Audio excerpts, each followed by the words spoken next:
Okay, we're unmuted, so we're going to get started in just a second. I think we have a quorum, but we were just dragging it out a little to see if we could get, I think we had a RSVP for as many as 10, and we have 7 right now, but that is quorum, so it's after 8, we could get started if you want, Scott. Well, good morning, everyone. Welcome to the Regional Wastewater Reclamation Advisory Committee of October 27, 2022. Please remember to mute your microphones. This will help ensure we do not have any feedback or other background noise here with the speaker. If a committee member would like to ask a question, please use the raise your hand feature. Please remember to lower your hand once the question has been addressed. When you are ready to speak, please unmute your microphone. This is especially important during votes. Do not forget to mute yourself when finished. As a reminder, audience members are only permitted to speak during the call to the audience unless called upon by the committee. This meeting is being recorded to satisfy open meeting law requirements. Good morning, everyone. Veronica, if we could have the call of the order and roll call, please. Scott Oldendorf. Here. Claire Zucker.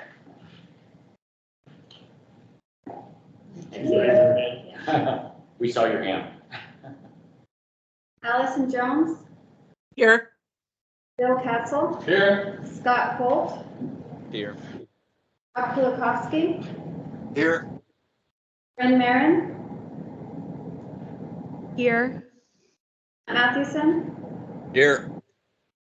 Steve Foley.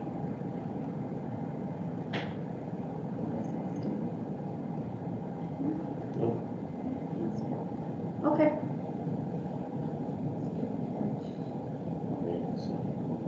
All right, we have quorum. We have taken roll call. There's the flag for everybody. I pledge allegiance to the flag of the United States of America and to the republic for which it stands, one nation, under God, indivisible, with liberty and justice for all. All right, we have call to the audience next on the agenda. Is there anyone that has anybody or anything to say for call to the audience?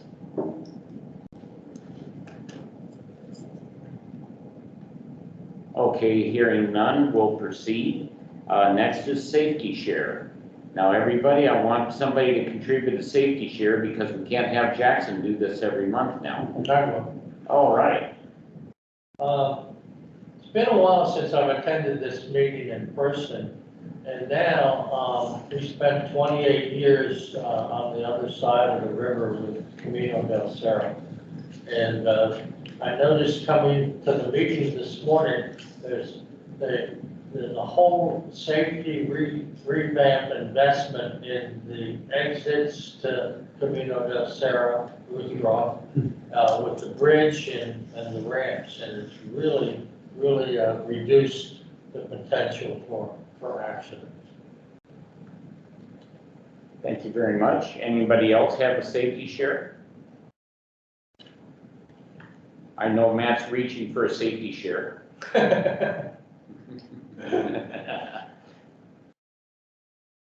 Just drive defensively.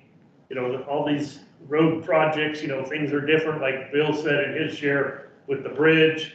Anybody that's been out at Houghton and Interstate 10, that crossover, whatever they call that, modified traffic flow, it's just, you gotta just get used to seeing some things different. But we've used a safety share a couple of days now. We had an employee that was driving down Ina Road on business in a county vehicle, and an impaired driver pulled out in front of them, and they hit fairly head on. Fortunately, nobody was hurt, you know, just minor banged up, but both vehicles were pretty totaled. So, you know, and you're minding your own business, doing your thing, and out of the clear blue here, somebody turned in front of them and didn't have the right of way to do so. So, you know, just reminder, drive defensively, get through school sessions and shopping coming up for the holidays and trick-or-treaters coming up at the end of the month. So all that stuff. Very good. Thank you, Jackson. Are there any more safety shares? Okay, hearing none, we'll proceed. On the agenda is the approval of the minutes. These are the meeting minutes for September 22 of 2022. Hopefully everybody's had a chance to review it. Are there any amendments or anything that need to be made to the minutes?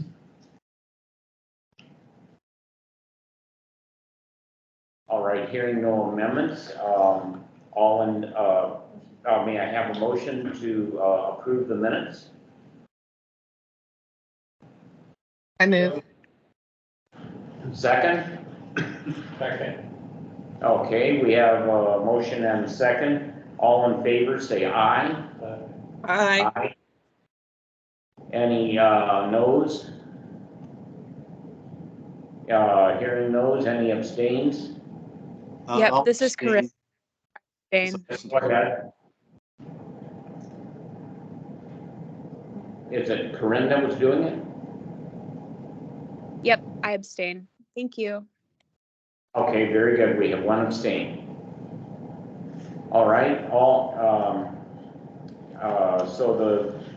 in favor? Oh, we already did that. Okay, Yeah. so the minutes have been approved with one abstain. Next on the agenda is the discussion actions of our director update with Jackson Jenkins. He's going to be talking about general current event updates. Hi, good morning, everyone. Thank you for being here. Every month when I do this, I'm always thinking, what am I going to talk about this time? It gets harder and harder sometimes to come up with material. But I know you're just waiting anxiously to hear something from me. But I know everybody showed up this time because Jeff is presenting about treatment, so I'll minimize my time, I hope. And what I was going to do was just run through our 6 key pillar topics and see if I had a comment on each one of them. And I'll start with safety. That's one of our most important pillars. Obviously, it's the way we can, as management, we can let our team and our staff know that we are concerned and care about them. So we really push the safety topic, and we have a goal of 0 accidents. We haven't hit 0, but we definitely, back in the day, we used to be between 30 and 40 reportable incidents a year. And we've been hovering around 10 the last few years, which is a great improvement from years past. But we also, during the course of any given year, we typically go about 4 months with no accidents. So, we continue to show it's possible. We just got to get things a little further along here. But last year we finished with 6 months without a recordable injury. And recordables doesn't mean somebody was hurt seriously, and a couple of them that we had last year that kind of annoyed me. We had 2 guys in a vehicle that also was hit at a not at fault vehicle accident, and they got banged up in the cab of the truck. But when they went to the, just for precautionary measures, we send them down to the occupational medicine clinic just to check them out, make sure they didn't bump their head or misalign anything.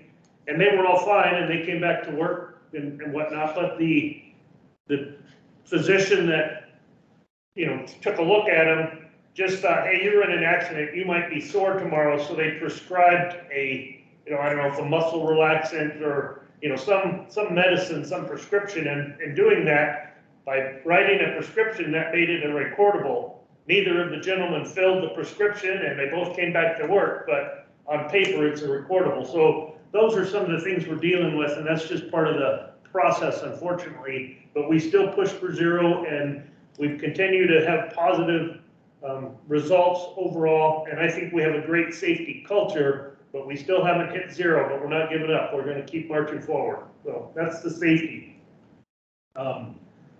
Regulatory compliance, that's the name of our game. That's what we do. We have to meet permit criteria to keep the community safe from dealing with wastewater. And all in all, we continue to get accolades and recognitions and meet all of our permit criteria. But the only interesting thing from the regulatory side right now is ADEQ is advertised that they need to raise their rates. They're supposed to be self-funded. The state quit giving them money a while back and said, here, you gotta make it on your own. And so they get their main revenues from fees and, the things that they charge for the work they do. And of course, they couldn't just go from a state-funded entity to a self-sufficient. So there were still other avenues of funding and probably a significant portion of their funding, but they continue to push away from that. And unfortunately, the notice was, we're gonna raise all of our fees and permit costs and whatnot 270%. So that's not quite the inflationary value. It's, you know, some of them are more important or more significant in our financial arena than others. For instance, most of our operating staff are required to have some level of certification from ADQ to be operators in a wastewater utility to demonstrate they have a certain knowledge base and a certain experience base. And those certifications that they must maintain, there's 4 of them in the state, two wastewater and 2 water. And the way that ADQ does it right now, they would charge you $150 for a renewal of one of your certificates and $50 for each additional one for a total of around $300. Well, their 270% takes it over $800, you know, for that same scenario. And it's what, a couple $100,000 or more worth of money for us. And so obviously we're not alone in the state. A lot of entities are going to be pushing back and telling them, you know, yeah, we don't mind a little inflation, you know, and it's not a little thing. Inflation is a big deal for us, but, you know, we could understand inflationary increases, but not just going all the way to full funding. That's a burden on our ratepayers, and we can't have that. But one of the bigger ones is, like, for every capital project that we do, you know, right now there's a cap on what they charge for, you know, a discharge authorization permit to use your new capital installed infrastructure. And that cap used to be $25,000.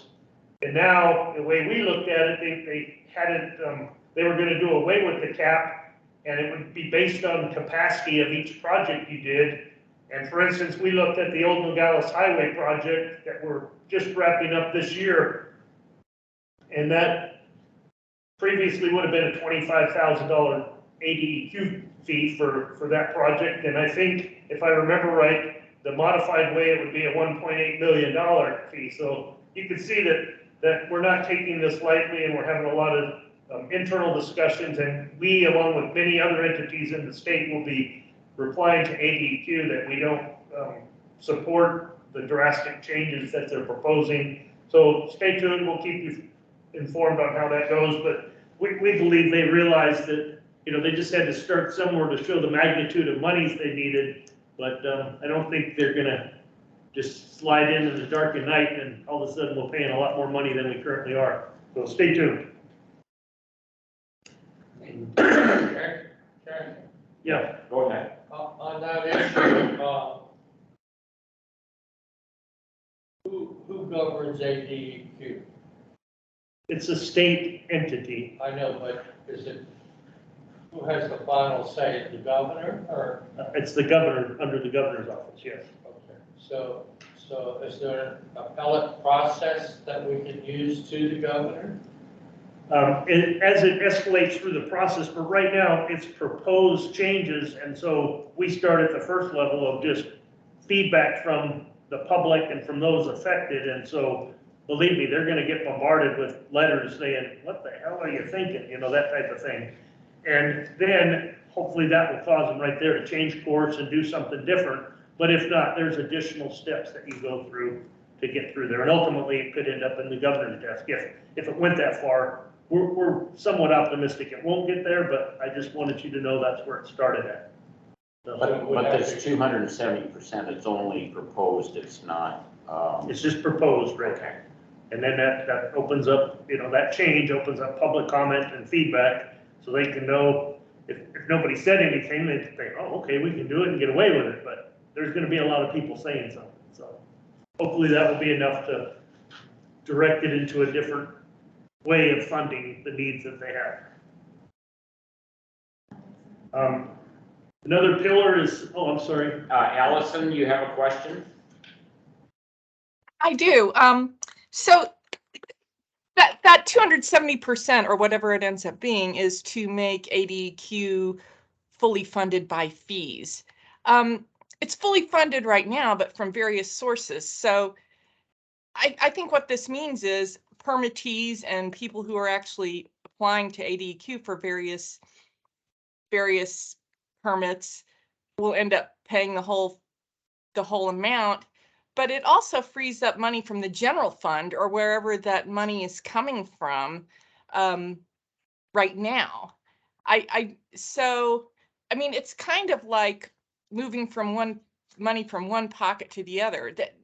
The overall costs aren't increasing necessarily, except perhaps through inflation.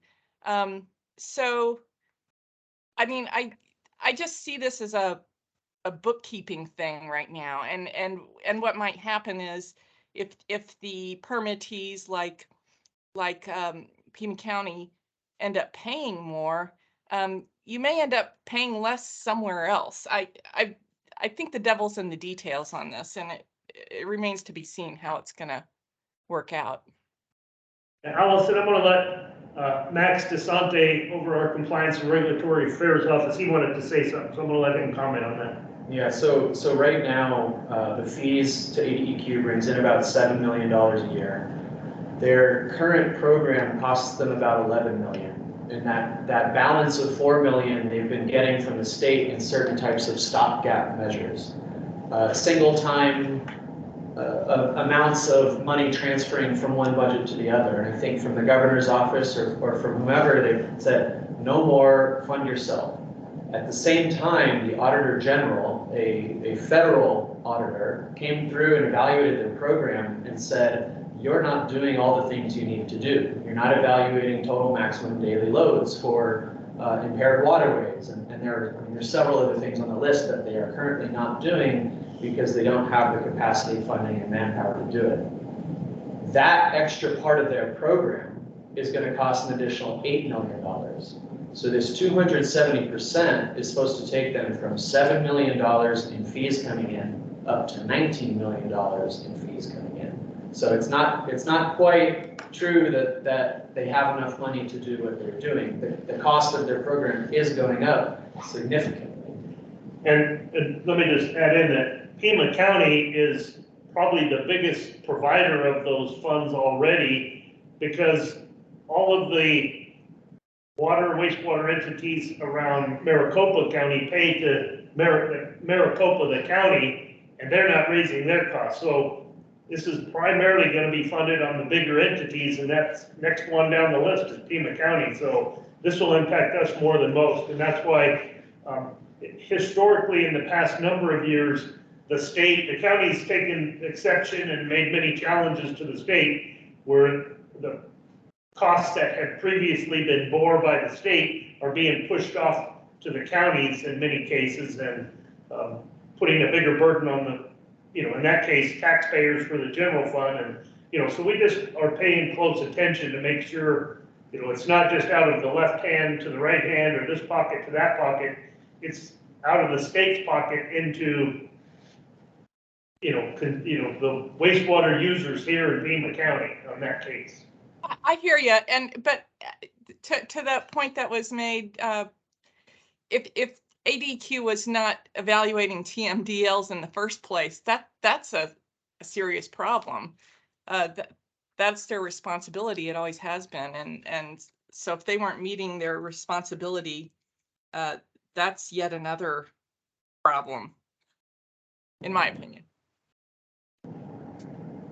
So what's the potential cost to the rate pay?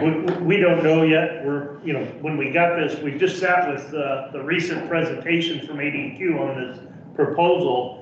And like I said, did I get that one right on Lone Nogales Highway? Wasn't it like 1.8 million versus 25,000? We'd have to go through all of our projects and do that. And we haven't spent the resources to look at that yet. We know it's a big number, but we want to, we got an initial feel from ADQ. They know this is extreme, and they figure they're going to come up with some compromise to do it at a much slower pace. So you know, we're kind of holding out for that next round of feedback before we spend a lot of time looking, but it's a big number. And like Max said, if they're going from 7 million in fees to 19 million in fees, and Pima County is probably the largest contributor of those fees, you know, there's, could be double digits of millions of impact, you know, at least in the millions.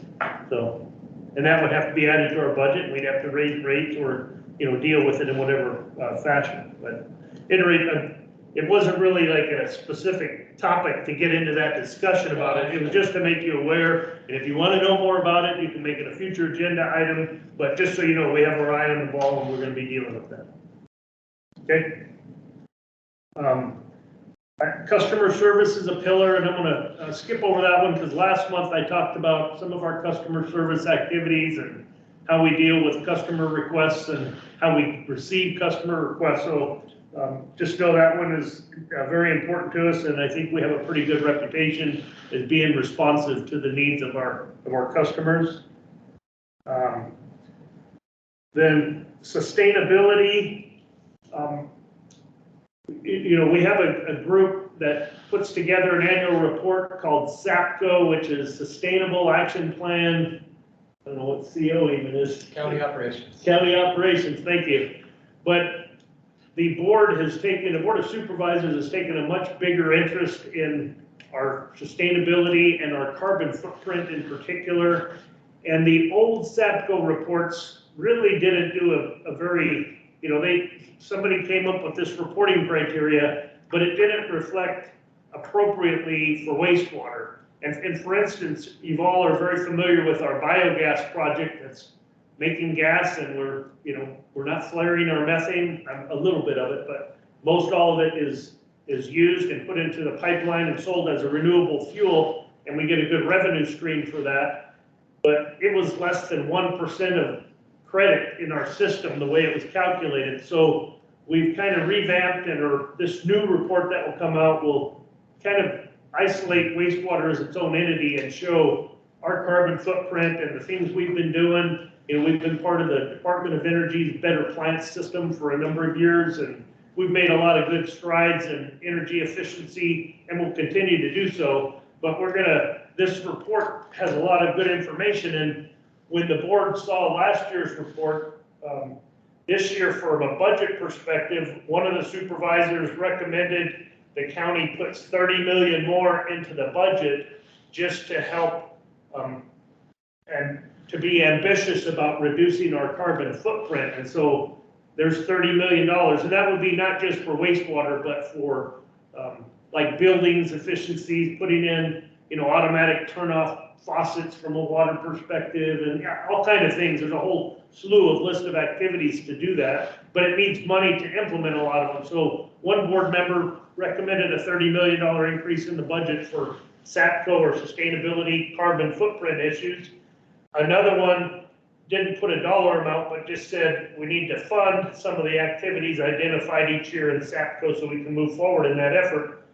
And that's all great, but again, it's more upward pressures on the budget. So, you know, we're just having those conversations, but nonetheless, we're quite engaged. And in fact, we have a meeting this Friday internal and next week to really come up with a detailed action plan of the items we're going to be focusing on in the short term.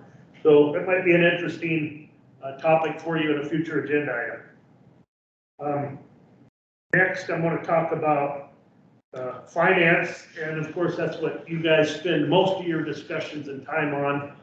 And I've been, you know, there's a memo that just recently went out to the Board of Supervisors asking for feedback, you know, to help us prepare our budgets for next fiscal year. You know, and one obviously is wages and salaries and that type of thing. You know, the county has been struggling, as many entities statewide and nationwide, on staffing issues, but the county embarked on a holistic, complete salary study or program that we hired an outside firm to look at virtually all of the county classifications and evaluate how they are competitively in the market so we can see where we need to make adjustments not only to be fair and appropriate with the people that work for the county, but also to be competitive and be able to fill the vacancies that we have. And that is expected to finish in February of next year of 23. So a few months down the road, that study is supposed to wrap up. And that will give feedback to the board and the county administration to implement a plan of how to deal with the findings of the study. But right now, as we start working on the budget, the county administrator put forward to the board saying, look, we are pretty, even though we had a 5% county wage increase last October 21, and anywhere from a 1% to 8% based on your level of earnings increase that just happened here in July of 22. So the last 2 fiscal years, there have been some increases, but the county says, we believe we are still behind the market, and this study will tell us what that looks like, and it may be different in different areas. But they proposed, they showed the impact of a 3, a 5, and an 8% increase in wages, what it would cost budget-wise, and they're asking the board to tell us where do we want to budget, and the county administrator was recommending the 3% level, but I was just happy to see it in the recommendation, because usually raises are decided right at the last minute, and you don't get the budget for it. You need to find places to cut to cover it. So this is at least on the discussion, and we'll see where the board directs us to go. But that's one example of that item. And so we already know that wages are probably going to go up again, which is a big impact because that's our biggest cost in wastewater. The carbon footprint I just mentioned on sustainability could be an upward cost pressure. We have, the county implemented the pay-as-you-go, pay-go philosophy of financial borrowing. Historically, the county would borrow bonds or borrow money through COPS or bonds and go through a 15-year mortgage amortization type time frame. But here in recent years, it's like, okay, let's try to go to more of a pay-as-you-go and get within a 5-year time frame. Well, wastewater is now down in the 9 to 10 year range. We're heading that way, and we're at roughly 9 to 10 years, but that puts upward pressures on your rates that we charge our users. So again, all these things, and inflation has not gone away yet. We still have inflation. So how is that going to impact our budget? And we need to make some assumptions and look into some updates for preparing our budget. So my point is, I'm just getting in all these things. And then finally, the last thing, the county, we have projects that we do. We go through the capital with you guys extensively, and we talk about, here's our capital needs, here's the program. Most of it's towards rehabilitation and, keeping up with the needs of the infrastructure. But we also have capacity or augmentation projects to help make sure we can continue providing service out there. And then sometimes there's projects that from the board and the county administration, they decide we need to do that. We typically have developers install new conveyance systems, and then they hand them over to us, and we add them to our system and take care of them. But in some cases, the county is looking at doing some of those things. And, one of those was the aerospace corridor. We added the extra pipeline out past Raytheon, and that was a big capital project. And that wouldn't have normally fallen under our, priority budget or priority CIP, but it was a county direction, and of course, we're components of the county, so we fit it in with our capital. But to the extent that, we'll come up with our capital list of projects that we need to keep up with our infrastructure and capacity as we know it, and then we'll see if there are other outside projects that are, we're required to do as well, and if that's the case, that will have an upward pressure on our budget also. So I'm just kind of sharing all those facts that the budget has got all these upward pressures, but the statement from county administration is we need to continue to find ways not to increase our budget. So the last few weeks I've been pulling my hair out, and it's like, wow, all these upward pressures, and we've gone 6 years without a user fee increase, and last year was very, very tough because of the huge impact that inflation had. we'll see. We're working with finance, and it will be a key part of the conversations for this group. And really, that's why I'm talking about it, is just getting you guys up for the activities and discussions you want and need to have regarding budgets and financial stuff for the utility based on your role. So that's kind of why I'm babbling and carrying on. But at any rate, that's enough on that one. And then HR is our other, the people. That's the most important part of our utility, is that's how we get things done. And we have gone from a 10% vacancy rate down to about an 8% vacancy rate. So we have made some headway, but we still continue to have high turnover. We still continue to lose people. Jaime had gone from, the entry-level job of a utility maintenance worker one that helps keep our sewer lines clean and does the maintenance and repair on our sewer lines.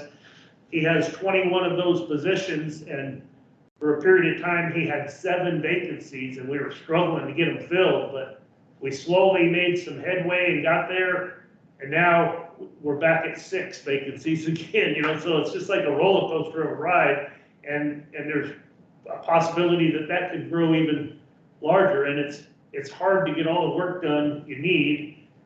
The other area I've talked about in people like electricians, we were at 30% vacancy in our electrician positions, and we still have to do the work, and so we had to hire contractors to help supplement what we could do, and believe me, we pay them a lot more than we pay our own staff. So that's part of the stuff that the salary survey or salary study will look at, but I just kind of want to just regurgitate all this stuff out on your lap so you can get your interest peaked for what you want to talk about as we continue to go forward. So with that, I'm going to shut up. I said enough. Thank you, Jackson. Does anybody have any questions for Jackson on the update? Okay, hearing none, we'll proceed with our agenda on the Santa Cruz water shed restoration plan with Mead Meyer, Wellborn. She's, did I say that correctly, ma'am? Okay. Yes, that's right. With Ann Catlow Shippett, or probably botched up the last name, with the Watershed Management Group. Can I make a very quick introduction of this item? Is that okay? Go ahead. Okay, I just wanted to mention that I've been involved in this group for a very long time now, since its inception, actually. And I wanted you to be aware that I'm on the lead team. I'm the co-lead with Mead of the organization. It is a really unique organization because everybody is coming from different entities across the watershed to work together and to think together. And they're going to tell you about this story. But they're also going to talk about the most recent accomplishment, which is a watershed restoration plan for the whole basin. And I just wanted to make one clarification before we get going, which is that this is for a broad area in the watershed. So it really covers a lot of the area that Pima County Wastewater is engaging with across the region. So at the last presentation that I was involved with, it was a little unclear. People thought it was just the strip of the Santa Cruz River.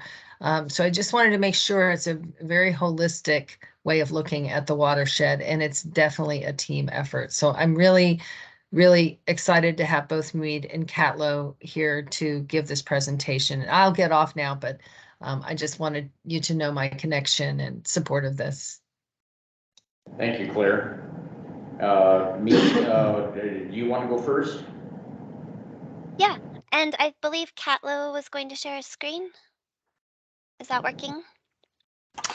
Oh, sure. Sorry, I thought you were Mead. I can get that going right now. Okay, I'll get started. So I just wanted to start by saying thank you to Claire for the invitation to speak, and also Veronica for setting everything up, of course. And good morning to Mr. Chairman and all the members of the committee. As you just heard, I'm Mead Meyer Wellborn, and I support PAG by running our regional watershed planning program. And we're here to talk about the Santa Cruz Watershed Collaborative, which you'll also hear us call the SQUAC or squawk, like a duck. So that's easy to remember. And like Kimberly Baeza, who it works with Pima County Regional Wastewater Reclamation Department, recently said, being part of the SQUAC is among my favorite job assignments. For me, this is because SQUAC is doing the big lift of convening stakeholders and fostering valuable discussions about the health of our watershed. But first off, have many of you heard about the collaborative or participated in forums? I see some nodding heads. I'll start off today's presentation with a little background about the SQUAC. And if you're not yet part of these conversations, we want to encourage you to get involved. My co-presenter is Catler Shipbeck, as you heard. He's with Watershed Management Group. He was the lead on our plan development, which you'll also hear about. And he's also an alternate on the coordination team. And our goal in presenting this plan is to see where the SQUAC goals align with your organization's goals and to enhance our opportunities to work together. So next slide.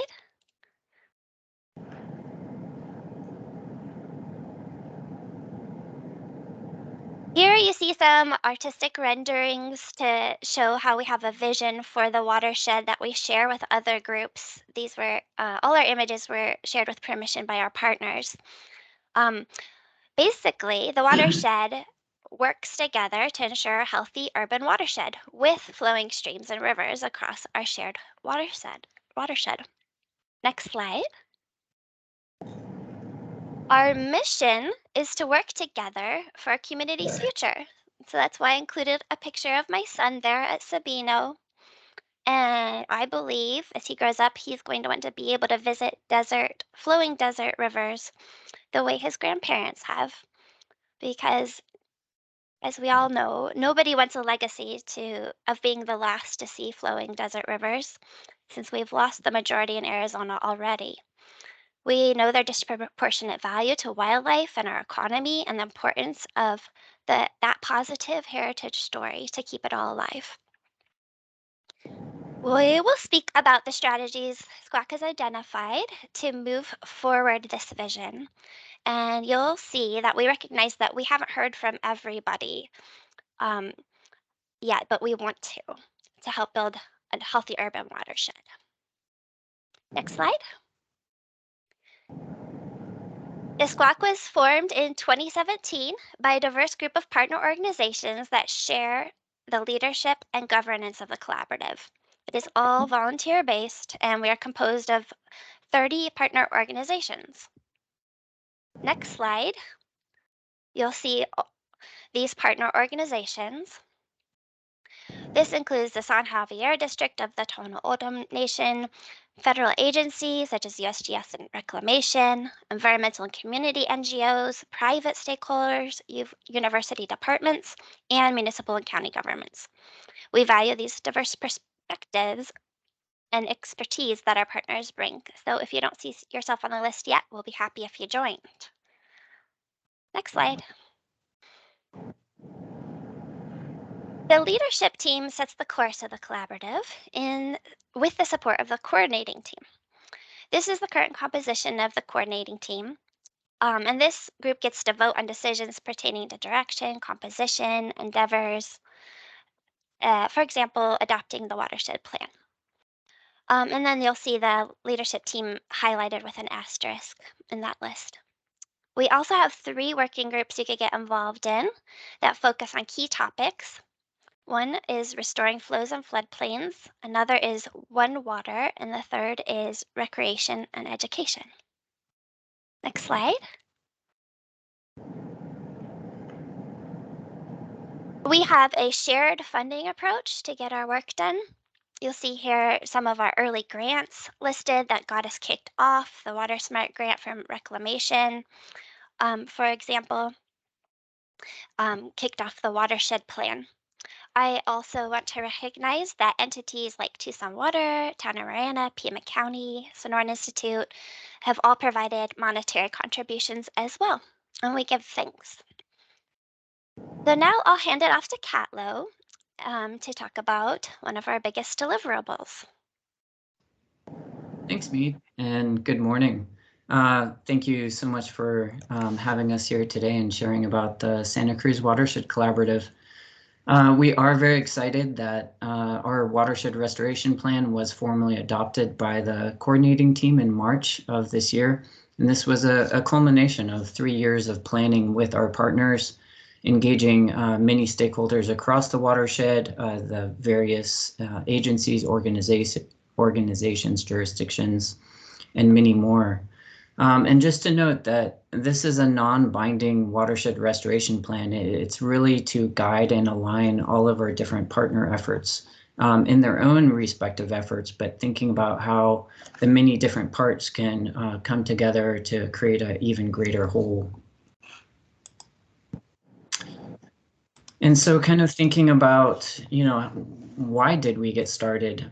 We actually led a kind of a stakeholder interview back in 2017, and they all expressed a need for greater coordination, collaboration across the watershed. And there was this kind of inherent general desire to manage through a more holistic approach than any individual agency, jurisdictions, stakeholder could do. And so we formed together to develop the mission. The mission is to collaboratively restore the hydrological and ecological function of the watershed. By fostering cooperation, the collaborative enables watershed leaders to make well-informed management and policy decisions. So as Mead and Claire mentioned, we got started in 2017, the plan, and then drafted the vision, mission, and shared goals in 2018. And that really provided kind of the framework, the building blocks for moving forward with the plan development. And then over the course of, 3 years, including the semi-annual forums that the collaborative hosts, which often have 50 plus participants each, over 40 representative unique stakeholders. And we even had some special planning sessions to kind of get into the meat of different strategies that we wanted to prioritize. And then that led to the culmination in 2022.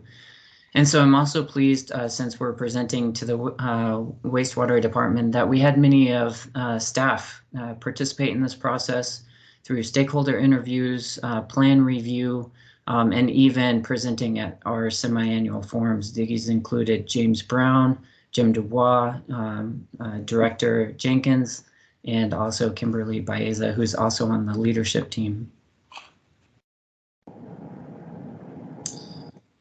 Just want to quickly highlight our shared goals that were developed by our partners, and that provided the foundation of the plan and then kind of helped guide the plan. And so this first one is that we have a one water system where surface water, groundwater, rainwater, stormwater, and recycled water are all managed together to create a secure and equitable water future. So it's really focused on developing a one water community, not just in one jurisdiction, but across the watershed.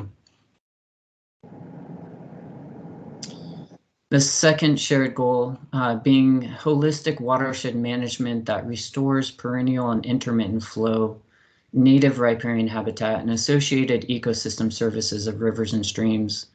And this is really important, especially in a time of drought, in a time of water shortage, of showing that we can come together as a community and prioritize this for a more livable community and a more sustainable community. And I think a great example of being holistic is thinking about the conservation effluent pool designations that the county and the city recently had accepted, and also the change to the 95% in-stream recharge credit along the Santa Cruz River. These are both examples of how we can manage our water resources for also including social and environmental co-benefits. And then our third shared goal is alignment and strengthening of environmental education and recreation among our collaborative partners to improve community connections to the watershed. A great example of this is the loop that has been kind of giving new community connection to the river system. And another great example is Pima County's Living River of Words program that then connects students to the river and gets them directly engaged. I just wanted to share kind of what is in this watershed restoration plan that you can find online. It is very much, has all of the components of a typical plan, but is very focused on what are the action items. And so trying to keep this a living document and also shareable, we put it into a story map, more visual format, as well as the more traditional PDF text-based document. But really thinking about, how do we use this as a strategic plan for the next 3 years and then continue to revise, implement as we are informed by our partners and as we move through with implementing actions and strategies. And just to note, I just want to reiterate, as it's really important that all of our partners retain their autonomy, that this plan doesn't dictate, but is the result of finding, what are those shared strategies that we can come together.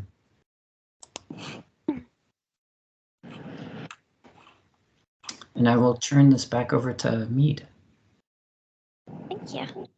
So as Catlo stated our goals and outlined the plan for you, I would like to jump into the 5 strategies that we set forth to achieve over the next 3 years in the collaborative.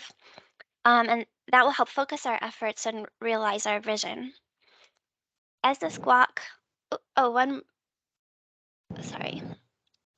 As a SQUAC, we recognize that we don't have ownership over lands and water, but some of our partners have those resources, and they are also the SQUAC. So SQUAC's role is to foster the conversations and coordination needed to enable changes. In the interest of time, I'll go over these 5 briefly, but we'll focus on items that might be most relevant to this committee. Within wastewater planning, as well as within my own work in PAG area-wide water quality management planning, which is how I more closely work with Pima County Wastewater Reclamation. Next slide. So here's strategy 1, promoting diversity, equity, and inclusion of watershed residents. So we recognize that the watershed is diverse and that there are voices in our community that we need to hear from and learn from. This includes a land and water acknowledgement for the indigenous peoples who have stewarded this basin through history to present time, and the recognition of traditional ecological knowledge. This strategy will help us be inclusive of all voices and strive to make SQUAC a welcoming place for teaching, learning, and participation. Next slide is strategy 2, supporting strategic invasive species efforts. Some partners are already doing great work in this area, but there's always more we can do as a community to tackle species that threaten our watershed health. For example, bufflegrass makes an impact through fires that causes erosion and water quality issues. And other species like this giant reed, the orindo, creates a competition for water resources. And the next slide, advancing watershed recreation and education and master planning. We recognize the importance of having access to nature for the whole community and learning about our local environment and local conservation ethic. And continually reaching out to our rolling population of students and elders. These are all key to fostering stewardship in our community. Our region, of course, has many leaders in this area. One example of us working in coordination is the SQUAC is starting up regional coordination of drought and shortage outreach messaging and responses for a more cohesive public understanding. We've talked to many stakeholders, and this seems to be a common need or interest. But we also like to remind that we emphasize the unique needs of every water provider and their local environmental water conditions, the local drought conditions, not just the CAP levels. In the next slide, This is strategy 4, the expanding green stormwater infrastructure and water harvesting practices. Some people also know as low impact development, or GILID. This 4th strategy involves integrated planning to put stormwater to use to support vegetation, water quality, quality of life, human wellness, and where applicable near streams, the replenishment of our shallow groundwater areas. So these are low-tech, cost-effective innovations that reduce the consumptive use of potable water in landscapes. And Regional Flood Control District is increasingly looking at climate resilience in the form of major stormwater opportunities like the KERP facility and additional facilities like the KERP facility.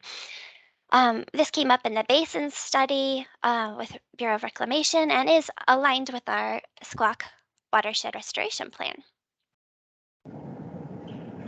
And then the final strategy is advocating for in-stream recharge to revive our stream flows. This was the example Catlow provided earlier to describe what we mean by holistic and what we mean by restoration when we call it a restoration plan. When he mentioned the advocacy for increased recharge credit where effluent is recharged in stream, and a vision of increasing that use. Change of legislation would enable us to see that vision come true in the Green Valley and Sahuarita area, where we would love to envision more flowing water and riparian area. Another example that's really relevant to this group is something that also came up in the Basins study and Squawk Plan is the need for distributed recharge across the basin. Some ideas that were proposed were connecting the disconnect between recharge locations and withdrawal locations of water by having distributed public reclamation facilities and also making sure that those are multi-use facilities, increasing access to green space. Another example is the Mount Lemon facility, which the county and others have expressed interest at various times of returning that effluent flow to the same basin from which it was pumped rather than to the San Pedro watershed. And that would take major efforts, but we are trying to see how partners can support. So now Catlow will describe what it looks like to actually do that collaborative work in the Squawk. Thanks, Mead. So as we're learning that collaboration is new for many of us, or also thinking about how can we always improve collaboration.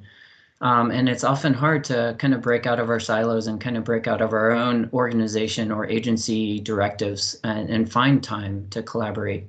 But thinking about what is the value of collaboration, and I think largely it's that each partner in the collaborative can bring forward issues or ideas that they're working on, inform discussion, and kind of use the larger group either as a sounding board or as a support mechanism to then kind of further their own work. And then also finding, where is that cross-pollination, where's additional agencies or organizations that can provide supplemental support. We also understand that each jurisdiction, each agency has their own individual planning processes and plans. So thinking about how can the work of the collaborative help inform those planning processes. And so I think that's really kind of the value of collaboration, of what it means to come together and to kind of align and think about how do we progress.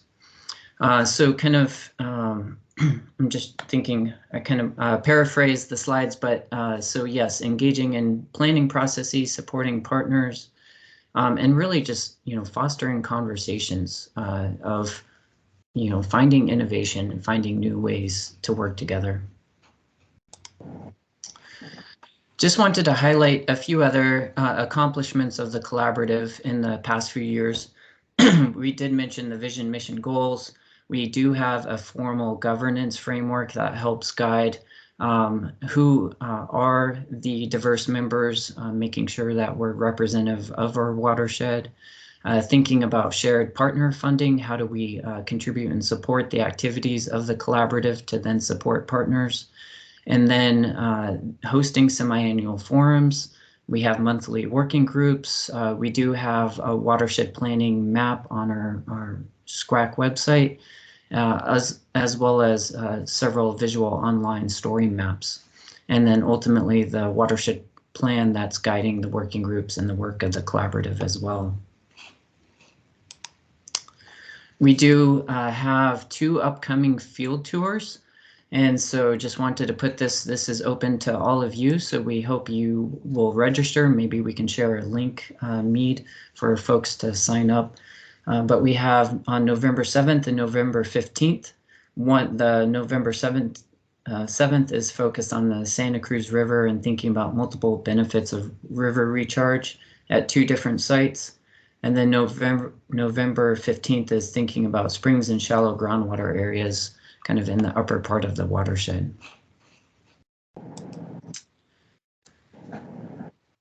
So what's next for the collaborative? We are very excited that Sonoran Institute is the lead and received a 2-year planning grant from the Bureau of Reclamation on behalf of the collaborative.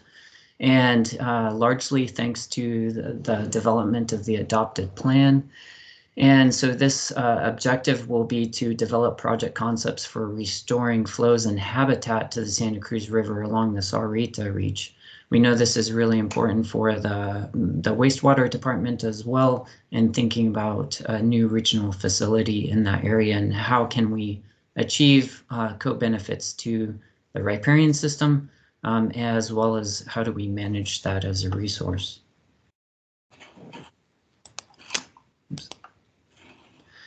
So I think with that, I'm hoping we left some time for discussion, just to kind of hear from you on, have you seen the plan? What actions may help advance your own restorative efforts? And then how can we better enhance watershed scale collaboration? Well, thank you very much, Mead and Catlow. Does anybody have any questions for Mead or Catlow?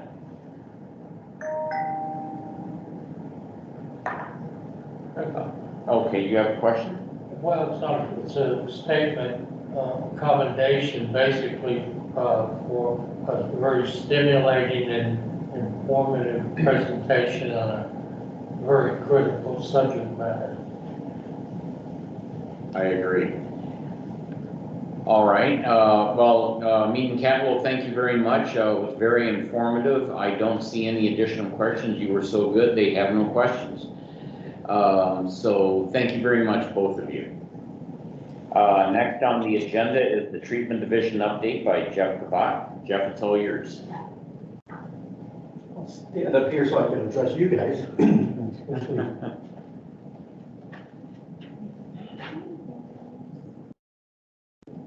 There you go. So we give this update each year, and I just want to give you guys a brief rundown. I won't talk about too much of the treatment facilities, but more of the projects that we're doing. I think as an entity, I'm really proud to work at Pima County because there's about 16,000 publicly owned treatment systems in the nation. And we are in the top 10 of all those 16,000. We're really progressive, we're forward thinking, and we're always making strides to better our department and better utilities that others can follow as well. And so every day, every week I get calls from consulting firms and other treatment facilities asking us for input and advice on different processes that they're doing. So here's our operations. We have about 165 employees total, and this is really, we have our Trace Rios operations over Nina Road. Sub-regional, we have a total of 5 facilities. We also oversee the Agua Nueva facility that's operated by Jacobs next door. Our central maintenance that supports all of our activities. SCADA and instrumentation group, process optimization team, and then we have a data analytics and a safety group as well. So we're about 160 employees total. I wanted to give a shout out to some of our employees. It's like an employee of the month kind of talk here. our central maintenance guys. These are the type of positions we have here. These guys, every day, they're in defined space entries. They support all of our facilities on a regular basis. A lot of our facilities they're 7 days a week, 24/7 operation.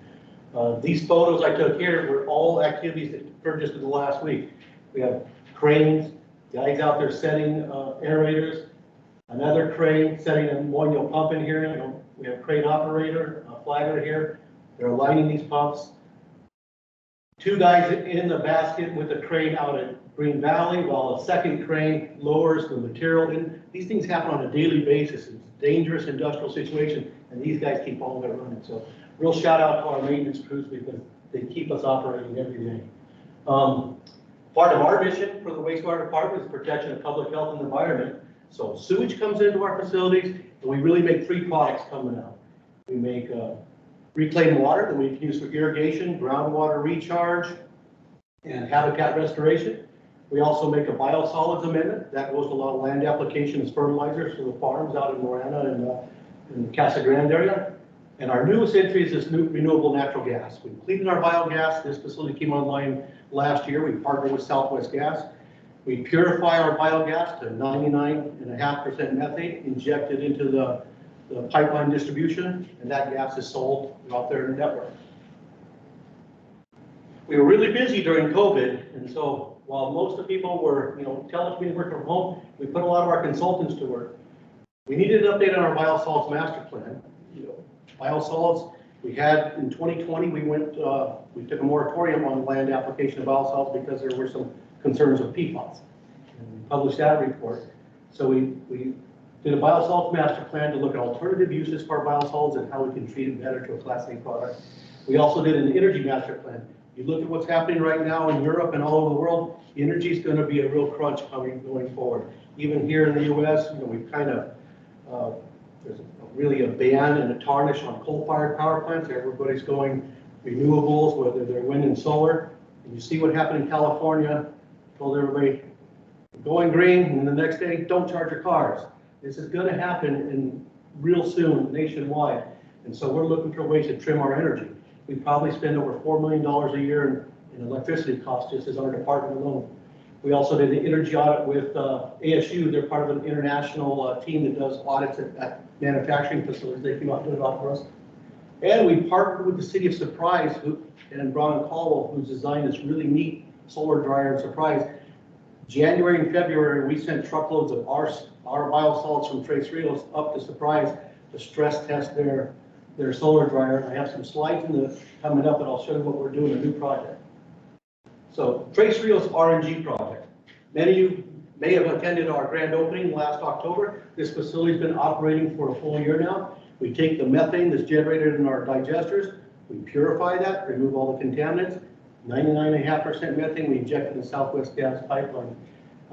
We commissioned a local artist to paint a mural around the building, and so it's an evolution to clean energy. Starts out with fossil fuels, some nuclear, and then all the clean water that we discharge to the river. That's kind of the theme of it. This is the most successful project in the nation right now for RNG. Every RNG installation started up has had something catastrophic happen to it within the first year. Knock on wood, hasn't happened to ours. I think we learned from others' mistakes, and we're doing our due diligence. It's been a huge success, very good success. When Jackson talked about some of the inflationary issues, we've seen some of our chemical prices go up over 50% in the last 2 years. And that's the transportation. You get those chemicals to us, the manufacturing of chemicals and supply chain issues. And so the revenue generated from this facility is a blessing for us because it helps offset those other inflationary costs and maintain our sewer user rates so we're not raising rates. So great project. Has about a 3-year return on investment right now at the current revenue stream coming through. This is a slide. Belinda is doing our Power BI dashboards. So this is the cost of operation for the RNG facility. It costs us about $145,000 a year to operate electricity. And because we're not using any of our gas to heat our digesters or on site, we're purchasing Southwest gas. But I'm selling my gas. So I'm selling my gas for more than I can purchase it from Southwest gas. But look at these RIN credits. These are really where the money makers are. And they're going to be adding a new category soon, it'll be E-RINs. Because a lot of these coal-fired power plants are going to be going to We'll be going back to probably nuclear or even natural gas-fired power plants. So EPA is going to put an E-RIN credit on there too. So we'll have another source of revenue coming soon. Our sub-regional facilities, we have a process improvement team. Jim's on that panel as well. And so we go out, we look at a lot of our sub-regional facilities saying, how can we extend the life of this facility? How can we treat to a higher quality? How can we treat at a less expense? And so those are some of the projects we're working on right now. This is a project that we piloted for about 3 months last year. Maybe you guys have heard about it. It was an ORAGE process. What you'll see interestingly, this is the typical sludge that leaves our sub-regional facilities. And the sludge is on top, not on the bottom, right?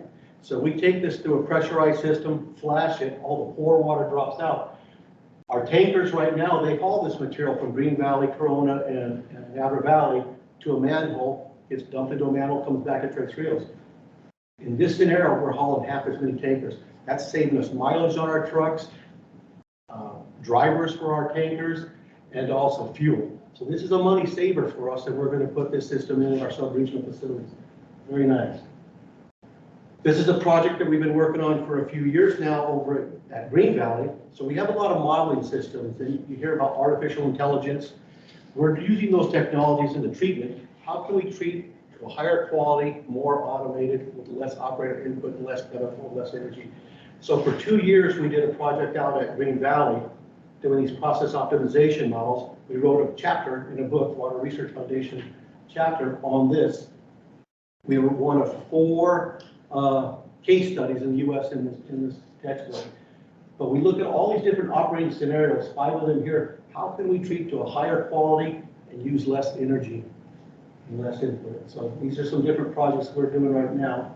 I'll share one with you guys tomorrow at SAPCO for a project we have going on right now using artificial intelligence at Agua Nueva. PFAS, I mentioned, everybody's heard of PFAS, the issues with Davis Montano, and some of the challenges that's happening nationwide. We took that 1-year moratorium in 2020, but there's 2 national PFAS projects going on right now with biosalt, and Pima County is involved in 2 of them.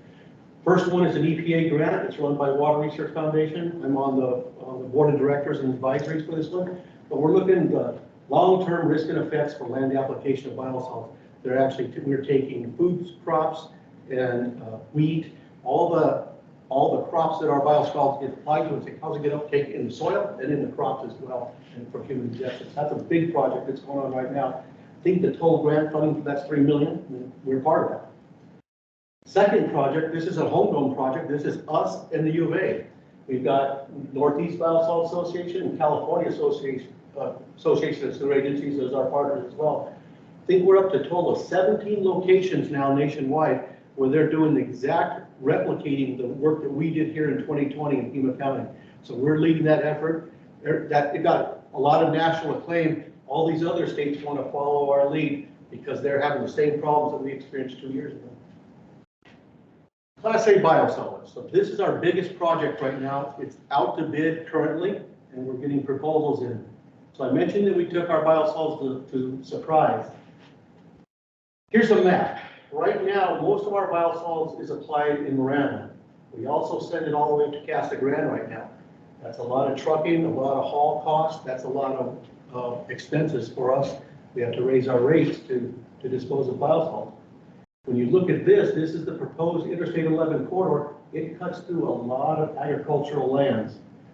And so you fast forward 20 years, when this is implemented, a lot of our farmland is going away. Everybody in the state's going to be competing for haul their biosolids to other locations. So we see that expense coming right around the corner.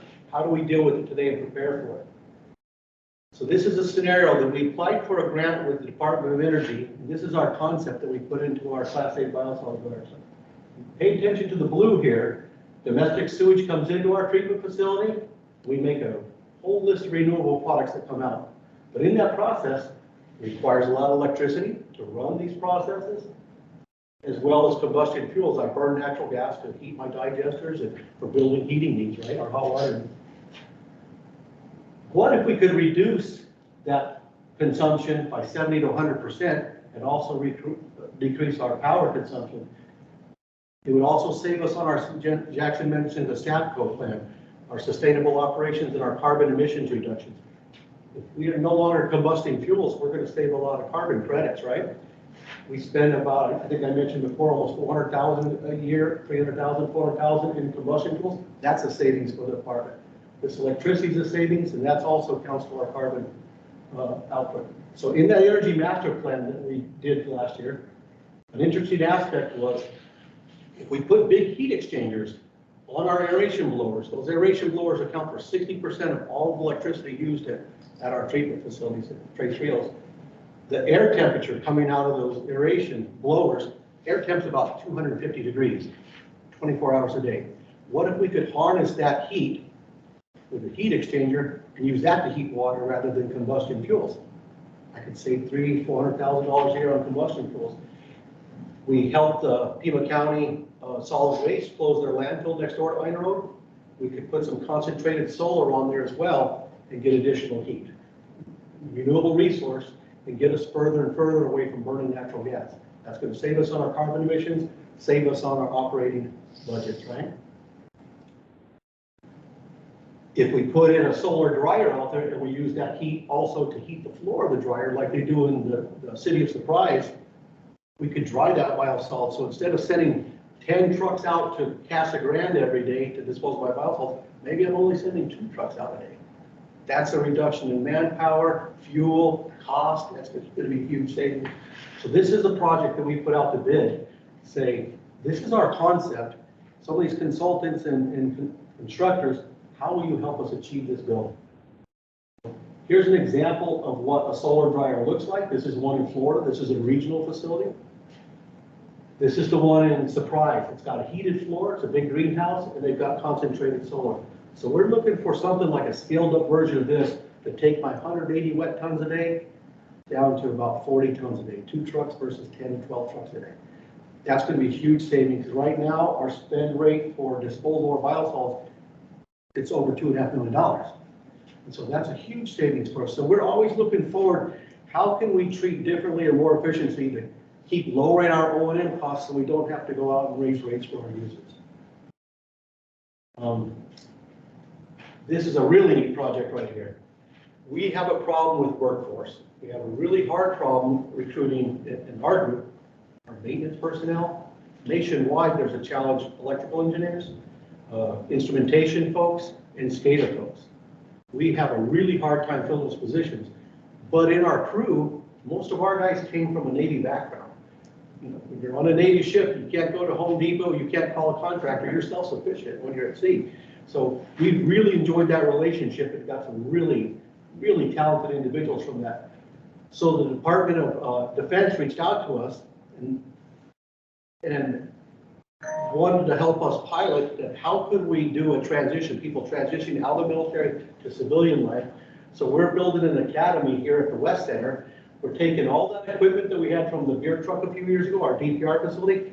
We're automating this facility and we're making it right over here at the West Center. We'll run an academy for 3 years. I think our total budget was around 1.3 million, but these are the funding partners. The funding's coming from the Department of Defense and the Army. They're looking for a way to transition people out of military life, civilian life. Pima County and the U of A are the lead groups taking on this challenge. We see it as a way to recruit our future workforce, and we're relying on local agencies. These are all local agencies in Tucson that have committed to participate in this. They'll come out and help us teach the material. They'll also look to hire some of these as interns because they need them in their operations as well. So they're looking as a way to recruit talent. So our goal is, after 3 years, Southern Arizona is this hub where we have these really talented folks coming out with instrumentation, SCADA controls, and everything. So these people will all be coming to Arizona to recruit. So this is our plan. And that's a new project that we're just starting. I think December 15th is when we get funding from the Department of Defense. That's a really cool project. That's it. Any questions? Does anybody have any questions for Jeff?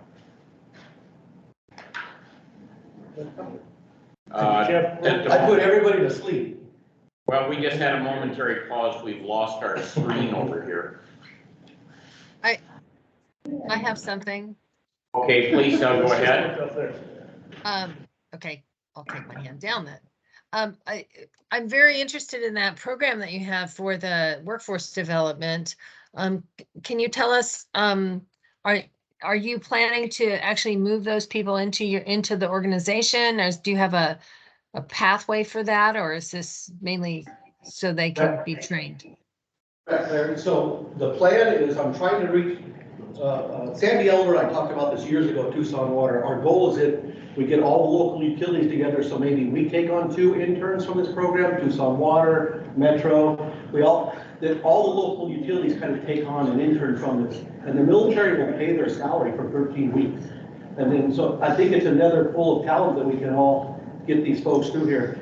And we're looking to do almost like you would get a welder certificate or HVAC certificate. People who go to our academy would get a certificate. And so then that would allow us to try to hire those people into our organizations if they have these baseline credentials. Because maybe they don't meet the minimum requirements, but if they have the certificate and they're an intern, we can evaluate them and train them up in-house. That's really awesome. That's really good. Thanks, We do have our screen back again. Sorry for the momentary gap. Anybody have any additional questions for Jeff? Jeff, that was excellent. Thank you very much. And I really like what Claire said at Training Academy. That's going to be great. Yeah, so if any of our consultants are on this call and they want to participate in that, help them give me a call, because the more the university is not equipped to teach these courses. And so it's really all of our utilities who have that need. We're going to be relying on all of ourselves and our consultants to come and help develop the course material and kind of co-teach. And so it's going to take the university some years to get that talent base. They kept on hiring these people just like we can. So I hope everybody on this call today, the consultants, did hear what Jeff just said. If you have any help, input, or anything for this training academy, please get in touch with Jeff, because this sounds like a great project for our future to grow our own from within him. And then, Jeff, does that concept work across disciplines? I mean, we have difficulty in recruiting firefighters, for instance. So Right now, we're targeted on our hardest to fill positions, which is INC and SCADA. And so, but I think one of our challenges in those 2 fields, if you look at our SCADA folks, the average age is probably 65, 70 years of age. So this would give us a potential pool of talent, 20 to 30-year-old. So that's something that all of our utilities are going to need. We need to backfill the retirement age of folks that are in our organization. But right now, we're just targeting on our hardest to fill, which is instrumentation and SCADA folks. That's very good. So Jeff, please keep us informed how that's doing, because this really has piqued a lot of our interest. Any additional last minute questions for Jeff, anybody?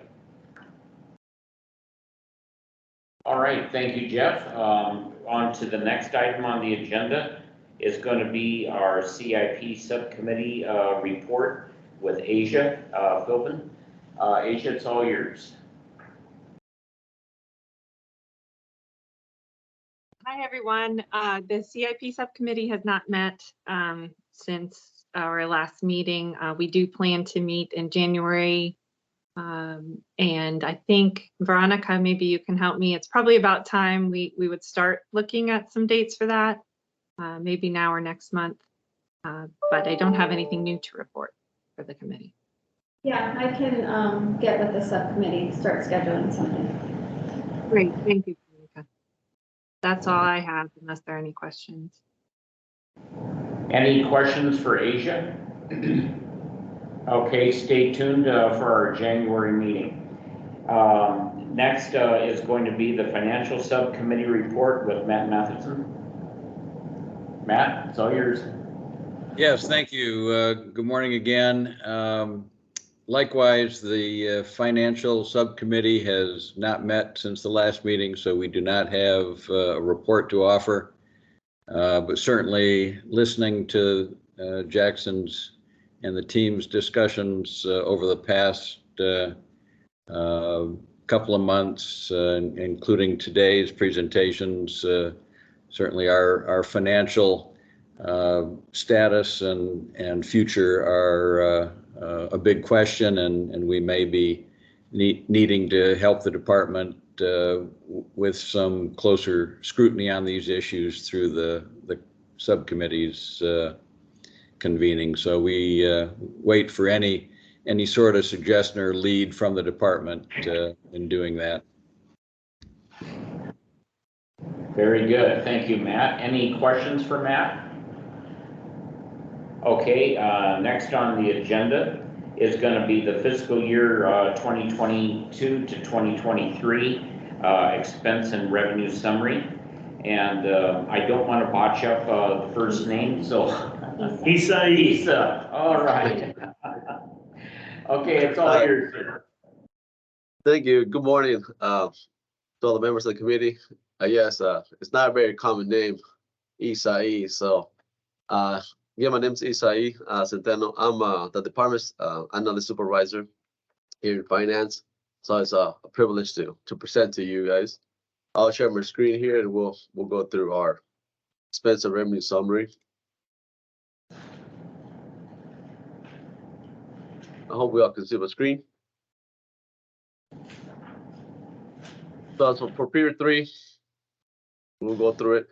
The department's O&M expenses adopted budget is 91.4 million. Our projection for as a period 3 is 90.4 with a positive variance of 936. And that's coming due to what Jackson was mentioned earlier, to the vacancy savings due to the retirements and the turnovers. For the department's expense, including contract depreciation and debt service, it's 170.9 million. Our projection as of period 3 is 171.8 with a showing under budget of 900,000. And that's coming from the debt services. And that is due to the increase in interest rates for the fiscal year 23 debt issue and the moving up in timing as well. Scrolling down to the department's revenue, the adopted budget is 193.6 million. And our projection as of period 3 is 193.6 million with a slightly positive variance of $834. But we're also keeping an eye on the capital contribution of $100 million due to the fact that there's a lot of slowing down. So stay tuned for some changes on that. So now, any questions? Does anybody have any questions for Isa?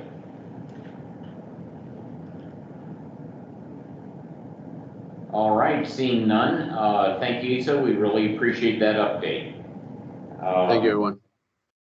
Next on the agenda is going to be the Citizen Water Advisory Committee, CWAC, with Allison Jones. Allison, it's all yours. Thank you. CWAC met on October 5th, and Sylvia Amperano gave the director's report.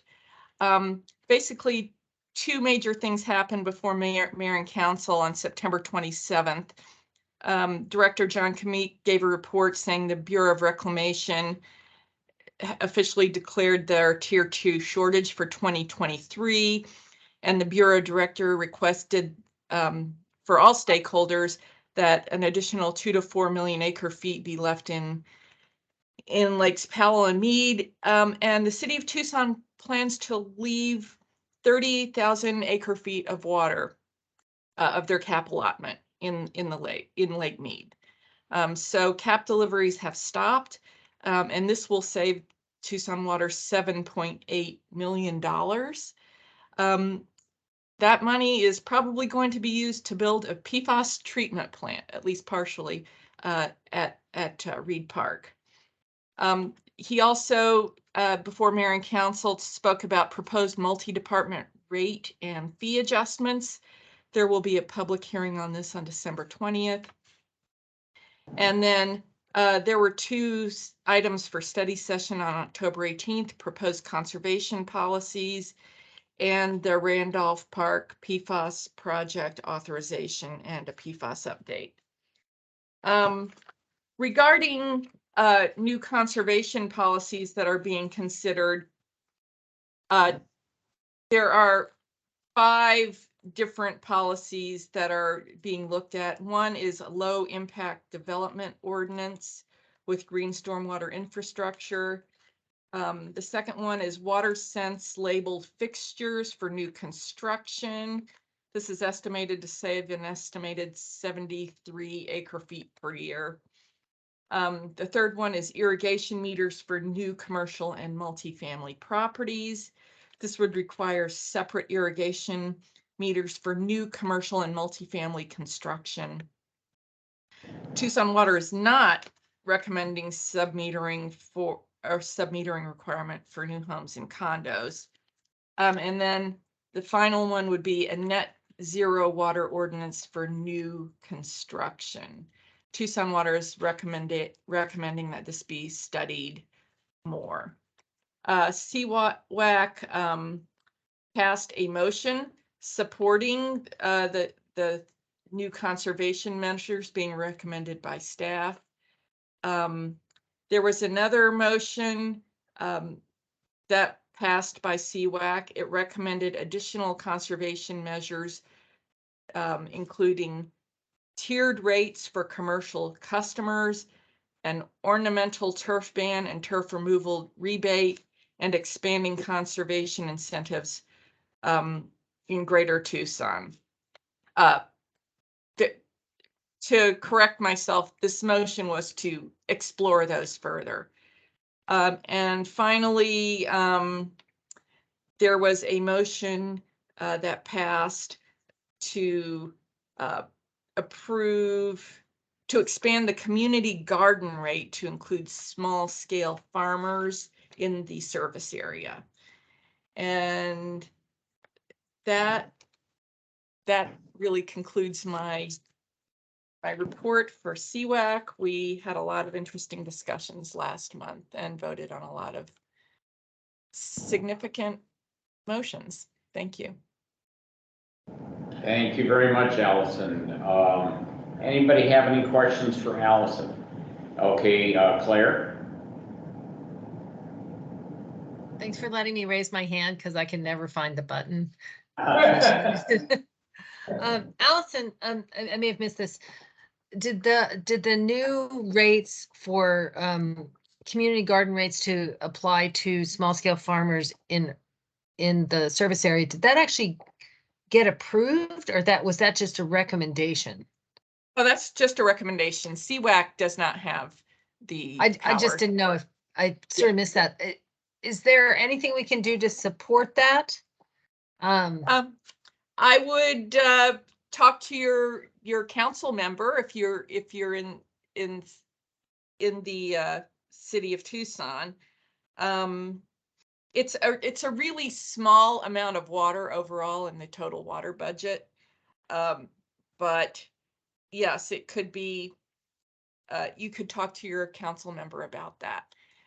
The one thing that we did recommend was that these community gardens had to be growing food primarily for human consumption, and we agreed on that number to be 75%. Personally, I would have liked to have seen it be 100%, but that was the one recommendation we made for that as a guideline. Okay. All right. Yeah, that's a really important thing. It's really holding back garden, actually it's holding back the issues with food deserts and small urban farmers, and so it's a really good to hear that recommendation's made. All right, very good. Thank you very much, Claire. Thank you, Allison. Any more questions for Allison? Okay, seeing none, thank you, Allison, for your update. Next on the agenda is future agenda items. Does anybody have a future agenda item for us? Yes. Yes. I'd like to either incorporate in Jackson's presentations a categorical item or as a self-standing item, the ADQ increases and potential use of freight increases.